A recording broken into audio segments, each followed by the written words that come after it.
దేవునికి స్తోత్రం కలుగును. హల్లెలూయా. దేవుని వాక్యంలోకి వెళ్దాము. దేవుని బిడ్డలారా, మరి కొద్ది నిమిషం దేవుని వాక్యాన్ని వెళ్దాం. రోమీలకు రాసినటువంటి పత్రిక 4వ అధ్యాయము. రోమీలకు రాసినటువంటి పత్రిక 4వ అధ్యాయము. కొద్దిసేపు క్లుప్తంగా మనము దైవ వర్తమానమును విందాం.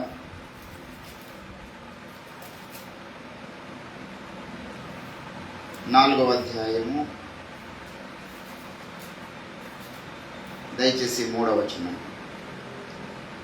లేఖనమేమి చెప్పుచున్నది, అబ్రహాము దేవుని నమ్మెను, అది అతనికి నీతిగా ఎంచబడెను. పని చేయువానికి జీతము రుణమే గాని దానమని ఎంచబడదు. పని చేయక భక్తిహీనుడు నీతిమంతునిగా తీర్చువాని యందు విశ్వాసముంచువానికి వాని విశ్వాసము నీతిగా ఎంచబడును. చదవబడిన లేఖన భాగమును దేవుడు మన వినికిడిలో ఫలింపచేయుగాక. ఆమేన్. ప్రభునందు నాకు అత్యంత ప్రియులారా, అబ్రహాము జీవితంలో జరిగినటువంటి ఒక అద్భుత ఘట్టం గురించి దేవుడు మాట్లాడుతూ ఉన్నాడు. అబ్రహాముకు దేవుడు గొప్ప సాక్ష్యం ఇచ్చాడేమని? అబ్రహాము విశ్వాసులకు తండ్రి, అబ్రహాము విశ్వాస వీరుడు, అబ్రహాము దేవుని నమ్మెను అంటుంది లేఖనం. అంటే ఎటువంటి పరిస్థితుల్లో దేవుని, ఇదంతా విశ్వాసమైనటువంటి దానికి ఎట్లుంటుందంటే, ఎప్పుడు కూడా అసాధ్యమైనవి నమ్మేదాన్నే విశ్వాసం అంటాం. అబ్రహాము జీవితంలో నిరీక్షణకు ఆధారము లేదు. తనకు పిల్లలు అవుతారంటే 100 సంవత్సరాల కాలంలో అబ్రహాము మరి దేవుడు నమ్ముతున్నాడు. దేవుడు ఇస్తానని చెప్పాడు. 20 ఏళ్ళు అయింది వాగ్దానం చేసి దేవుడు.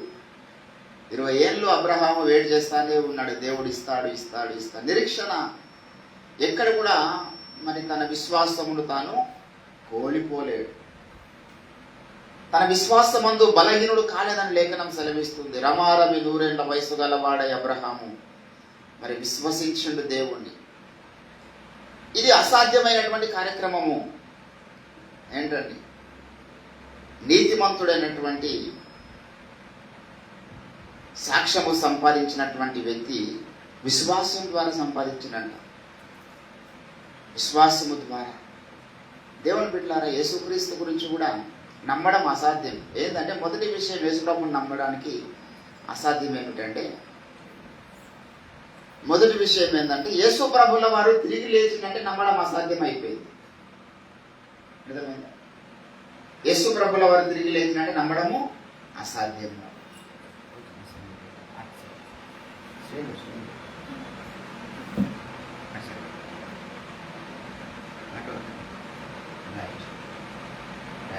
దేవునికి స్తోత్ర.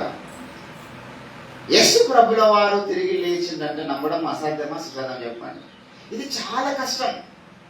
అసలు దేవుడు ఉన్నాడని నమ్మడమే చాలా కష్టం. కనబడాడు కదా దేవుడు, కానీ తన యొక్క ప్రభావం కనిపిస్తూ ఉంటుంది. యేసు ప్రభు అయితే మరీ ఇంకా, ఆయన నమ్మడానికి చాలా విశ్వాసం కావాలి. దేవుని నమ్ముచున్నారు, దేవుని మీద విశ్వాసం ఉంచుతున్నారు, అలాగే నా యందు కూడా మీరు విశ్వాసం ఉంచన్నాడు యేసు ప్రభు. అంటే యేసు ప్రభు మీద విశ్వాసం ఉంచడం అంటే అర్థం ఏంటంటే, ఆయన చనిపోబడ్డాడు. యూదులు తనకు నిష్కారణంగా యేసు ప్రభును సిలువేశారు. నిష్కారణ ద్వేషం చేత అప్పగించినారు. నిరాధారమైనటువంటి అనేక నేరములు ఆయన మీద మోపినారు. ఒక్కదానికి ఆధారము లేదు. తప్పు చేశాడు తప్పు చేశాడు తప్పు చేశాడు అని సిలువేయుడని యేసు ప్రభును అప్పగించింది ఈ చీకటి లోకం. మరి ఆయన ఏ తప్పు చేయకుండా బ్రతికాడని నమ్మడానికి మనకు విశ్వాసం కావాలి. యేసు ప్రభుల వారు నీతిగా జీవించాలని నమ్మడానికి విశ్వాసం కావాలి. యేసు ప్రభు పరిశుద్ధుడని నమ్మడానికి విశ్వాసం కావాలి. లోకం నమ్ముతలేదు యేసు ప్రభు పరిశుద్ధుడు అంటే. ఆయన ఎట్లా జీవిస్తారండి లోకంలో? ఎందుకంటే ఇప్పుడున్న దినాల్లో పాపం ఉన్నదని మీలో ఎవడు అంటే, ఇది నమ్మటం ఏం కావాలి? మనకు విశ్వాసం కావాలి. లోకంలో ప్రతి యవనస్తుడు యవన కాలం ముందు తప్పక త్రొట్టిల్లుతాడు, కానీ మరి యేసు ప్రభు త్రొట్టిల్లాడు కదా. యేసు ప్రభు త్రొట్టిల్లలే. యేసు ప్రభునందు ఏ పాపము లేదని మనం నమ్మాలి. ఆయన పాపము లేనివాడు, పాపంలో చిరక ప్రత్యేకత ఉన్నవాడని మనం నమ్మాలి. ఆయన నమ్మడానికి మనకు చాలా కష్టం అండి. ఇప్పుడు లోకంలో ఎవరైనా మంచోడని చెప్తే నమ్మడానికి మనకి ఇంట్రెస్ట్ ఉండదు. ఎందుకంటే మన మనిషిలో మనకు తెలుసు, మనిషి అన్నవాడు ఎవడు మంచోడు కాదని మనకు తెలుసు. నమ్మలేము అంత త్వరగా. ఆయన చాలా మంచోడు ఎవరికి నమ్మబుద్ధి కాదు. యేసు ప్రభుల వారి దగ్గరికి వస్తే ఉన్నది మళ్ళా కథ. యేసు ప్రభుల వారు మాట విషయంలో పరిశుద్ధుడు, చూపు విషయంలో పరిశుద్ధుడు, క్రియల విషయంలో పరిశుద్ధుడు, తన చర్యల విషయంలో ఆయన పరిశుద్ధుడు. యేసు నమ్మడానికి నీకు విశ్వాసం కావాలి. యేసు ప్రభు పరిశుద్ధులను నమ్మడానికి నీకు విశ్వాసం కావాలి. దేవుడు వెళ్ళాడు. సాతాను ఏం చేసిందంటే మంచి విషయాలను నమ్మకుండా మన విశ్వాసమును పెద్దమైన సంగతులను విశ్వసించు, పనికి మాలిన సంగతులను విశ్వసించు, పనికొచ్చే వాటిని విశ్వసించలేడు సాతాను. ఇప్పుడు యేసుప్రభు అంటాడు, బాబు మీలో ఆవగింజంత విశ్వాసం ఉన్నా అన్నాడు ఆయన. ఒక గొప్ప కొండ ఉన్నది మీ ముంగట, సాతాను అనే కొండ ఉన్నది మీ ముంగట. మీలో ఆవగింజంత విశ్వాసం ఉందంటే దాన్ని మీరు ఏం చేస్తారు? ఆరాధులుతారు అన్నాడు యేసు. హల్లెలూయా. ఏంటంటే ఇప్పుడు ఆ సాతాను వెళ్ళగొట్టడానికి మనకు విశ్వాసం ఉండదు. నాకు దయ్యాలు ఏం వెళ్ళిపోతాయండి, నాలో ఏం విశ్వాసం ఉందని అనుకుంటాడు. కానీ మంచి విషయాలు నమ్మడానికి ఏమో విశ్వాసం లేదు, చెడ్డ విషయాలు నమ్మడానికి ఏమో విశ్వాసం ఉన్నది. యేసు ప్రభు మంచోడని నమ్మడానికి చేసిన తర్వాత అద్భుతమైనటువంటి పరిచర్య, దేవుని అభిషేకం చేత నింపబడి భాషలు మాట్లాడుతూ అద్భుత కార్యాలు జరిగించి మంచి సేవ చేసిందంటే ఎవరికి నమ్మడానికి అంత ఇంట్రెస్ట్ ఉండదు. కానీ ఆ సేవకుడు ఏదైనా తప్పు చేసిందని చెప్తే మాత్రం అప్పుడే ఉండలేని విశ్వాసం అంతా కూడా బలపడి అందరి సేవకుల మీద, అందరి విశ్వాసుల మీద. దేవుని పిల్లడుకున్న దగ్గరికి మీరు కొంతకాలంగా చర్చకు వస్తున్నారు. మీ భక్తి నాకు తెలుసు, మీ విశ్వాసం నాకు తెలుసు, మీరు ఎంత నీతిగా బతుకుతున్నారో నాకు తెలుసు. కానీ ఏదైనా ఒక బలహీన గడియలో ఏదైనా ఒక తప్పు చేసిరండి జరిగిందనుకో మీ ద్వారా ఒకటి. నువ్వు 10 ఏళ్ళు భక్తి సహాయం చేసిన తర్వాత 11వ ఏట ఏదో ఒక దినానికి ఒక చిన్న పొరపాటు జరిగిందనుకో, ఈ 10 ఏళ్ళు చేసిన భక్తి అంత వ్యర్థమైపోతుందా? ఒక బలహీన గడియలో ఏదైనా ఒక తప్పు జరగగానే ఈ వ్యక్తి చెడ్డోడు కాదు. కొన్ని పరిస్థితులు ఉంటాయి, దేవుడు అనుమతించిన పరిస్థితులు. కొన్నిసార్లు సాతాను దాడి చేస్తాడు. అటువంటి చర్య ఒకటి యోషువ జీవితంలో జరిగింది. యోషువ అనే ఒక ప్రవక్త ఉన్నాడు. నాతో మాట్లాడుతున్నాడు, నా స్నేహితుడు అని చెప్పినావు కదా. అబ్రహాం నా స్నేహితుడు అంటున్నావు. అబ్రహాం జీవితంలో ఒక నింద ఉన్నది. అబ్రహాము నిందా రైతులుగా ఉండమని దేవుని చేత హెచ్చరిక పొందినట్టు ఒక నిందను చూపించినాడు సాతాను వచ్చి. దావీదు నా స్నేహితుడు, నా హృదయానుసారం అంటున్నావు కదా. ఇదిగో దావీదు జీవితంలో ఒక బర్షబ ఉన్నది, ఒక ఊరియా ఉన్నది అంటాడు సాతాను. ఈ ఒక్క చర్యను బట్టి దావీదు దేవుని హృదయానుసారం కాకుండా పోడు. ఒక బలహీనత అబ్రహాము జీవితంలో ఉన్నంత మాత్రాన అబ్రహాము దేవునికి పనికిరాని వ్యక్తిగా మారిపోడు. వాళ్ళంతా విశ్వాస వీరుడు దేవుని బిడ్డలారా. ఈరోజు నీవు నేను మనమందరం కూడా మనలో విశ్వాసం ఉన్నది, మనలో విశ్వాసం ఉన్నది. ఈ విశ్వాసం ఏ పనులు చేస్తుంది అంటే మొదటి నీ ద్వారా ఈ విశ్వాసము నీతి కార్యాలు జరిగిస్తుంది. అంటే నువ్వు విశ్వాసం లేకుండా నీతి కార్యాలు జరిగించలేవనే విషయం. విశ్వాసము ద్వారా ఏం చేశారండి? రాజ్యములను జయించిరి, నీతి కార్యములను ఏం చేసినట్ట? విశ్వాసం ద్వారా నీతి కార్యాలు జరిగించారట. హల్లెలూయా. అంటే విశ్వాసం లేకపోతే మనం నీతి కార్యాలు చేయలేం. నీకు విశ్వాసం ఉంటే నువ్వు చేసే నీతి కార్యాలు ఏమిటి? ప్రార్థన చేస్తావు, ఒక నీతి కార్యం. వాక్యం చదువుతావు, ఒక నీతి కార్యం. ఒక పాట పాడతావు, దేవుని స్తుతిస్తావు, దేవుని సావుకుల మాట వింటావు. నీతి కార్యాలు ఎన్నో ఉన్నాయి. ఒక బుక్కే ఉంటుంది అన్నమాట. నీతి కార్యాలు చెట్టు ఒక బుక్ ఉంటాయి. నీతి కార్యములు చాలా ఉన్నాయి. పాపాన్ని నశించుకోవడం ఒక నీతి కార్యం, పాప నియమాన్ని చంపుకోవడం ఒక నీతి కార్యం, చెడ్డ తలంపులు మన మనసులో రాణించుకోకుండా కాపాడుకోవడం ఒక నీతి కార్యం, నువ్వు క్రమం తప్పకుండా మందిరానికి రావడం ఒక నీతి కార్యం, ప్రభు శరీరక్తలో పాలబొమ్మలు పొందడం ఒక నీతి కార్యం. ఎన్నో నీతి కార్యాలు ఉన్నాయి.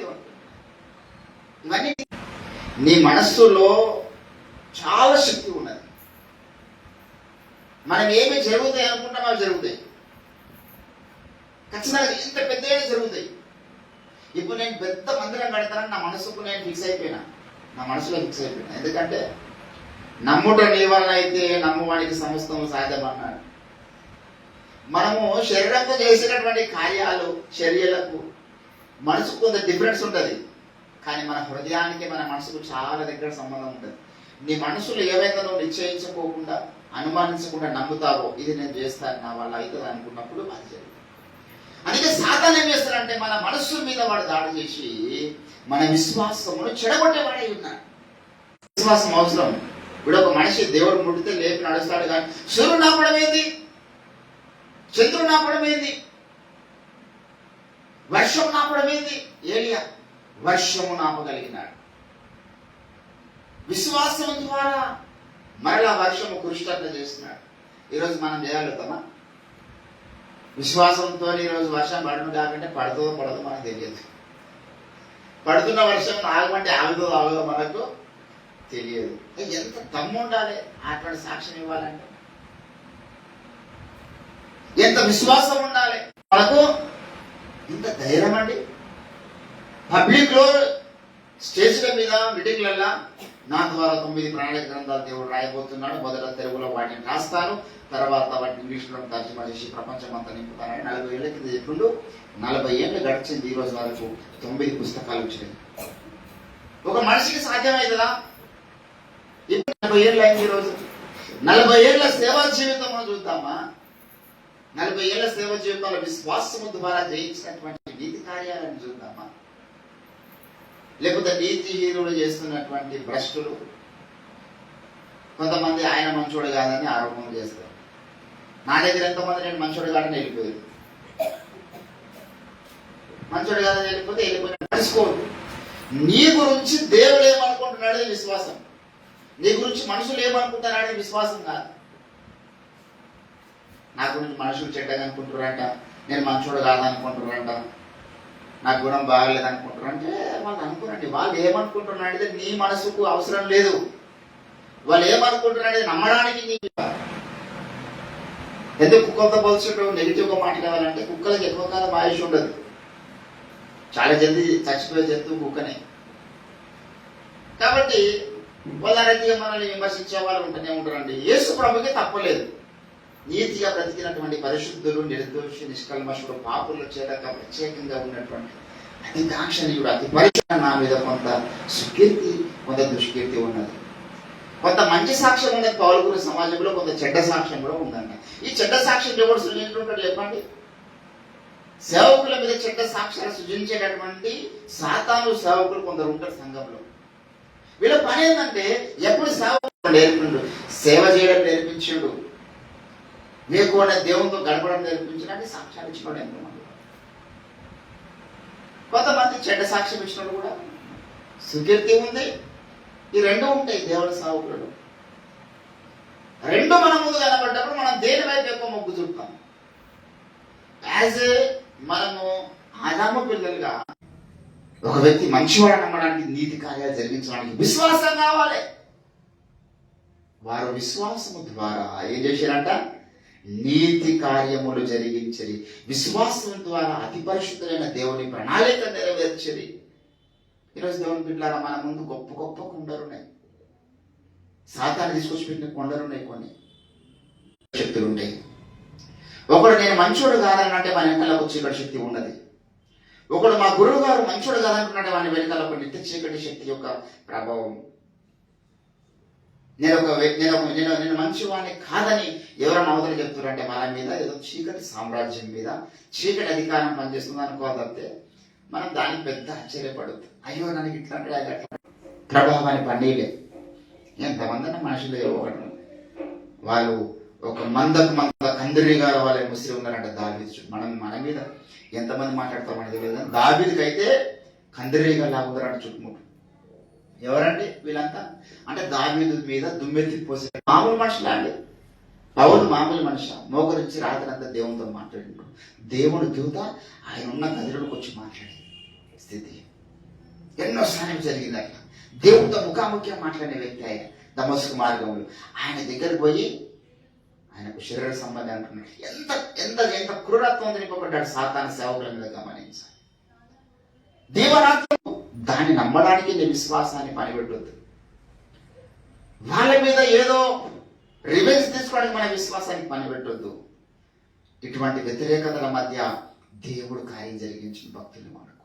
హల్లెలూయా. ఇటువంటి దుమ్మెత్తి పోసినటువంటి సమాజం చుట్టుకుంటున్నటువంటి సమయాల్లో దావీదును వాడుకున్నాడు. ఇటువంటి సమాజం ఉన్నటువంటి స్థితిగతుల మధ్య అభిషేకించిన సేవకుల ద్వారా దేవుని బిడ్డలారా విశ్వాస సహితమైనటువంటి జీవితము జీవించినప్పుడు మన జీవితంలో ఎన్నో రకాల వ్యతిరేకతలు, ఎన్నో రకాల అవహేళన చేసినటువంటి మాటలు, ఎన్నో రకాల ఎలిగేషన్స్ మన మీద వస్తాయి, రావాలి. ఇప్పుడు సత్యవాక్యం ప్రకటించగలుగుతారు. దేవుడు గమనిస్తూ ఉంటాడు మనల్ని. వారు విశ్వాసం ధరించేసినంట నీతి కార్యములు జరిగించేది. ఏంటండి? అబ్రహాము గురించి దేవుడు అంటున్నాడు, అబ్రహాము దేవుడిని నమ్మాను, అది ఒక్కటి చాలు ఆయన నీతిగా ఎంచబడడానికి. వెళ్ళారా? ఈరోజు అబ్రహాము దేవుడు, ఇస్సాకు యాకోబుల దేవుడు మన దేవుడు. నేను నా నీతిగా మార్చగలిగే శక్తిమంతుడు ఆయన. పని చేయక భక్తిహీనుడు సహా నీతిమంతునిగా మార్చే వాని యొక్క మన విశ్వాసం ఉంచి ఉన్నాం. యేసు క్రీస్తు ద్వారా మనకు నీతి కలుగుతున్నది. మన సొంత శక్తి చేత మన నీతి కార్యాలు విశ్వాసం ఉంచిన ఆ మధుర క్షణం నన్ను పరిశుద్ధునిగా మార్చింది. That is enough for me. నాకు అది చాలు.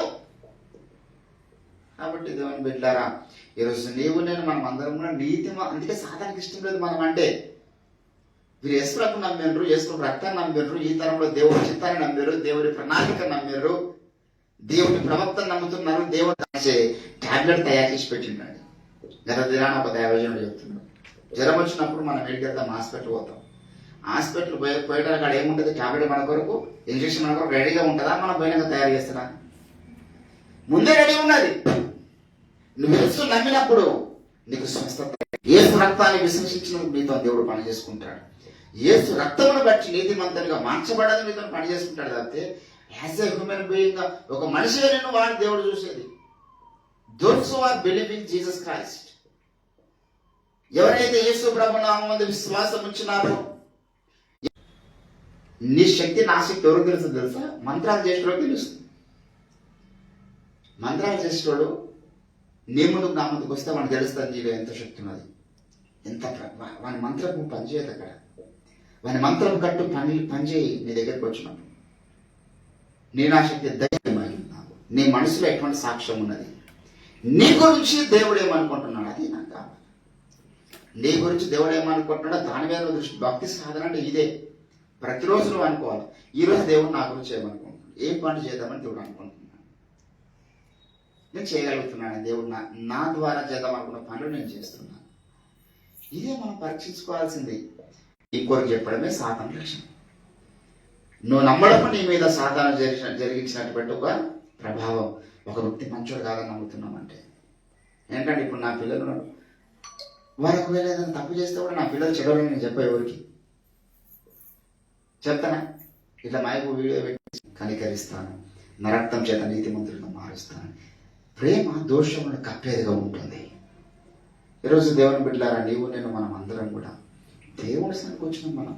మనం ఇప్పుడు భయపడాల్సినటువంటి అవసరం లేదు. నీ జీవితం ఏ రీతిగా ఉండాలనేది భయపడాల్సిన అవసరం లేదు. నీ గురించి దేవుడు వాటి గురించి దేవుడు మాట్లాడే పని, వాటి గురించి సాతాను మాట్లాడతాడు. కానీ నువ్వు కూడా మాట్లాడుకోవద్దు. నీ గతంలో ఏం జరిగిందనేది, నీ గతంలో నీ ద్వారా జరిగిన తప్పుల గురించి నువ్వు కూడా మాట్లాడవద్దు. అంటే పలానా జీవితంలో పలానా పొరపాటు ఉందని అనుకో, మన దగ్గర ఒప్పుకోవద్దు. ఎవడరా నువ్వు మాట్లాడానికి? నేను చేయలేదు తప్ప అనలేదు, వీళ్ళు చేసినా చేయలేదన్నా. సాధారణ ఎందుకు ఒప్పుకుంటే మనం వాడేమన్నా మనకు రక్తం కార్చిండా? వాడేమన్నా మన తప్పును క్షమించగలుగుతాడా? నాకు ఒక రక్తం కార్చినా నువ్వు?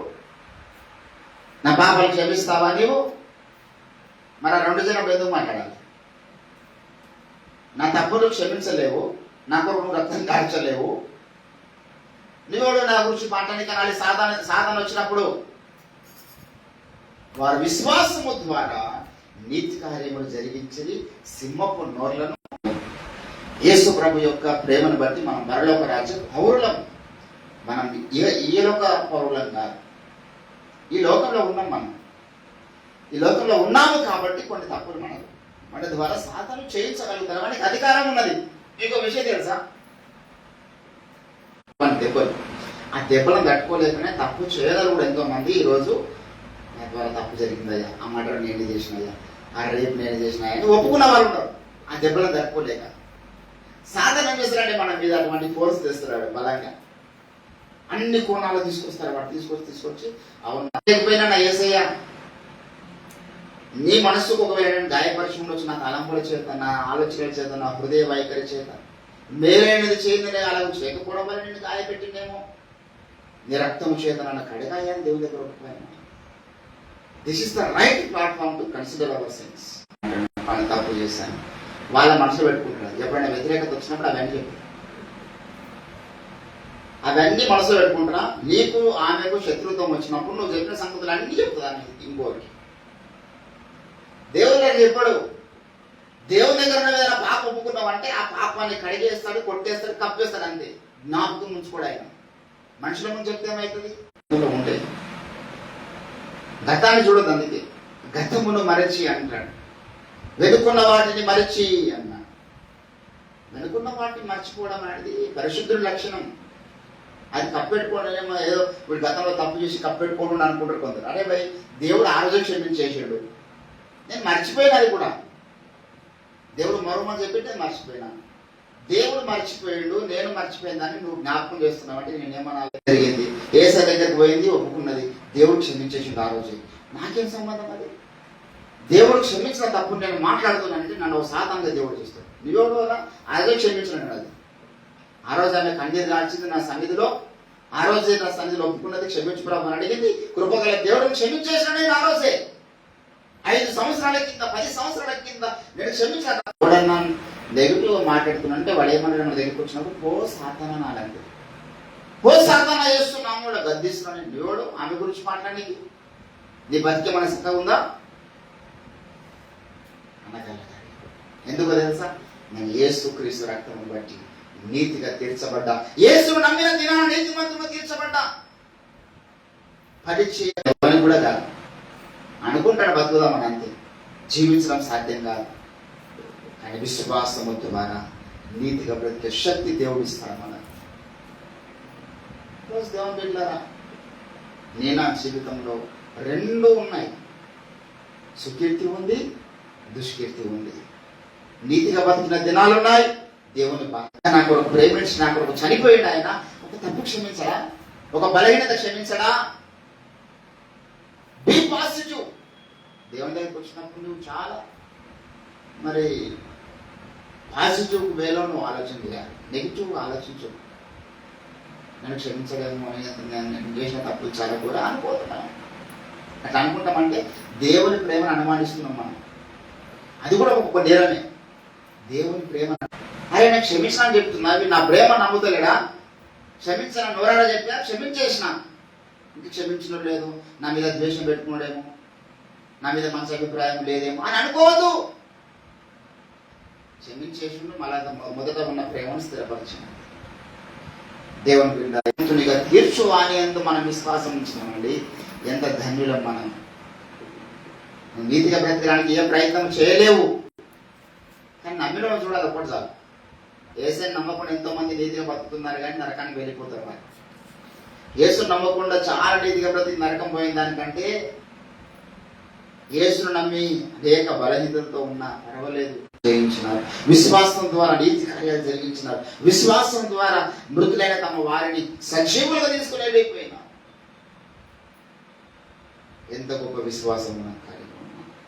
దేవుని బిడ్డలారా, ఈరోజు మరొకసారి నమ్ముదాం. మనం దేవుని దగ్గరకు వచ్చినాం, దేవుని ప్రేమ నమ్ముదాం. యేసయ్య మరొకసారి రక్తం నన్ను కలుగుతాను. ఒకవేళ నీకేమైనా నా జీవితం ద్వారా గాయమైతే, తన ధనమంతా పోగొట్టుకున్నాడు, మలిన వస్త్రాలు, దుర్గంధంతో ఉన్నాడు, సరైన వస్త్రాలు లేవు, స్నానం చేయలేడు, లోకంలో ఏ తండ్రి దగ్గర రానియడు, అంత ఘోరమైన స్థితిలో ఉన్నాడు వాడు. కానీ అక్కడ దిక్కులేని వారిని, వృద్ధులను, మరి పిచ్చోలను, రోడ్డు మీద కొంతమంది సామాజిక సేవా కార్యక్రమాలు చేసినటువంటి వ్యక్తులు మనం తీసుకెళ్ళి వాళ్ళు ఏళ్ల తరబడి కటింగ్ చేసుకోరు, జుట్టంతా వెలిగిపోయి గడ్డగట్టిపోతుంది. వాళ్ళు ఇంత దూరంగా నడుచుకుంటుందో మనకు భయంకరమైన దుర్గంధం వస్తుంది. లెట్రిన్ చేస్తారు, కడుక్కోరు, బట్టలు ఉతుక్కోరు, తింటారు, అట్లనే చేతులు కడుక్కోరు. అది ఫుల్ కవర్ చేసుకొని ఆ పురుగుల మధ్య ఉన్నటువంటి వ్యక్తులను తీసుకెళ్ళి వాళ్ళని మంచిగా స్నానాలు చేపిస్తూ వేడి నీళ్ళతోని వాళ్ళ మంచిగా గుండు కొట్టించి బట్టలు మార్చి మంచిగా మనలాగా బట్టలు వేసిన తర్వాత ఎంత అందంగా ఉంటారు వాళ్ళు. అందరు విడిచిపెట్టారని కొంతమంది భర్త చచ్చిపోయిన కొందరు ఆడుగు కూర్చోలేరు, పిల్లలు కండ ముందు చచ్చిపోయారని కొందరు తల్లిదండ్రులు కూర్చోలేరు. వచ్చి మనల్ని కౌగులించుకుంటున్నాడు, మరిన వస్త్రాలతో ఉన్న మనల్ని కౌగులించుకుంటున్నాడు, దుర్గంధ పూరితమైన స్థితిలో ఉన్న మనల్ని కౌగులించుకుంటున్నాడు. That is the beauty of God's love. దేవుని యొక్క అతి సుందరమైనటువంటి అర్థమేది, నేను మంచోని కాబట్టి దేవుడు నన్ను కౌగులించుకుంటున్నాను కదా నమ్మేది. నేను మంచి వాళ్ళని కాను, మంచిదాన్ని కాను, అయినా దేవుడు నన్ను కౌగులించుకుంటాను. దేవుడు నన్ను కౌగులించుకొని ముద్దు పెట్టుకుని పరిశుద్ధంగా మార్చి నాకు మరణ వస్త్రాలు తొలగించి ప్రశస్త వస్త్రాలు ధరింపజేసి చేతికి ఉంగరం పెట్టిన తర్వాత వీడు డబ్బు తీసుకొని పోయినావు కదా, నా డబ్బంతా ఏమైంది, ఏ వేషం పెట్టినావు, ఎక్కడెక్కడ బ్రతుకున్నావు, ఏ పొట్టు పందులో పొడుతుందాం అనుకున్నా, ఏ పందుల దగ్గర పడుకున్నావు కానీ గతంలో మాట్లాడేవాడు దేవుడు కాదు. దేవుడు నీ భవిష్యత్తు మాట్లాడతాడు. ఇతడు ప్రశస్త వస్త్రాలు ధరింపజేయండి, ఉంగరము ధరింపజేయండి, సింహాసనం వేయండి, కొమ్మిన దూడను వధించండి. మనము ఈరోజు గొప్ప విందు చేద్దామంటాడు దేవుడు. ఎవరైనా మాట్లాడితే కూడా వాడిని నిలబడతారు ఇంటికి. ఒకే ఒక మంచి లక్షణం మనం కలిగి ఉన్నాం ఏంటంటే దేవుని నమ్మినం అంతే, దేవుని విశ్వసించడం అంతే. నీ చరిత్ర మారిపోయింది. ఈ లోకంలో కన్ను మూస్తే వెంటనే మహిమ వస్త్రాలతో దగదగ మెరిసిపోతూ దేవదూతల మధ్యలోనే వెళ్ళబోతున్నావు. అదొక కారణాన్ని బట్టి మనం ఎందుకంటే భయపడాలి. దేవుని బిడ్డ, ఏ తప్పు నీలో ఉన్నది, ఏ పొరపాటు నీలో ఉన్నదని వారు మాట్లాడుతున్నారో ఆ తప్పు మరలా జ్ఞాపకం చేయాలని సాతాను కుట్ర ఉంటుంది. కాబట్టి నీలో ఉన్న తప్పును నువ్వు మర్చిపోయినట్లుగా, దేవుడు క్షమించిన తప్పును మర్చిపోయినట్టుగా ఆ తప్పు గురించి మాట్లాడుతున్న వ్యక్తిని కూడా నువ్వు మర్చిపోవాలి. వాడొక చీకటి సంబంధం అనుకోవాలి, వాడొక సాతాను సంబంధం అనుకోవాలి, వాడొక సాతాను పుత్రుడు అనుకోవాలి. వాడే నేను జ్ఞాపకం చేసుకోవడం ఏంటండి, నా దేవుడిని జ్ఞాపకం చేసుకుంటాను, నా దేవుడి ప్రణాళికని జ్ఞాపకం చేసుకుంటాను, దేవదూతల్ని జ్ఞాపకం చేసుకుంటాను. నీ మనసులో ఈ పాజిటివ్ ఫోర్స్ ఉంటాయి. దేవుడు ఎన్ని తలంపులు కలిగి ఉన్నా వాటి మీద దృష్టి పెడదాం. ఇది నీతి మంత్రం లక్ష్యం. హల్లెలూయా. ఏంటండి, ఆనాడు యోసేపుకు కళ్ళ ముందే ఆధారం ఉన్నది. మరియమ్మ మరి కళ్ళ ముందే ఉన్నది, ఆమె ఏ తప్పు చేసి ఉందో అనుకోవడానికి అవకాశం ఉన్నది. కానీ యోసేపు అట్లా అనుకోలేడంట. పరచడానికి ఆయన ఒళ్ళక రహస్యంగా విడిచిపెట్టాడు. ఇంకోటి చెప్తాం ఆమె గురించి అనుకోలేదు, ఆమెను అందరి ముందు అవమానపరుస్తాం అనుకోండి. అది నీతిమంతుడి లక్ష్యం. అనీతిమంతుడు ఏం చేస్తాడు, ఆధారం లేకపోయినా దేవుడు నిన్ను పవిత్రురాలుగా చూస్తున్నాడు. దేవుడు నిన్ను కౌగిలించుకుందామన్న మనసుతో ఉన్నాడు, నిన్ను ముద్దు పెట్టుకుందామని ఆశతో ఉన్నాడు. మనమేమో భయంతో తండ్రి మా బ్రతుకు మంచిది అనుకోవద్దు. మనం మంచులం కాదనే నమ్మిన యేసుప్రభువును, మంచులం కాదనే మనం యేసుప్రభు రక్తాన్ని ఆశ్రయించినము. మన నీతి కాదు, ఆయన శక్తి మనల్ని పరిశుద్ధంగా మార్చింది. హల్లెలూయా. ఒక నూతన తీర్మానం, నీవు మాత్రమే యోగ్యుడవుతుంది. నీ ప్రేమ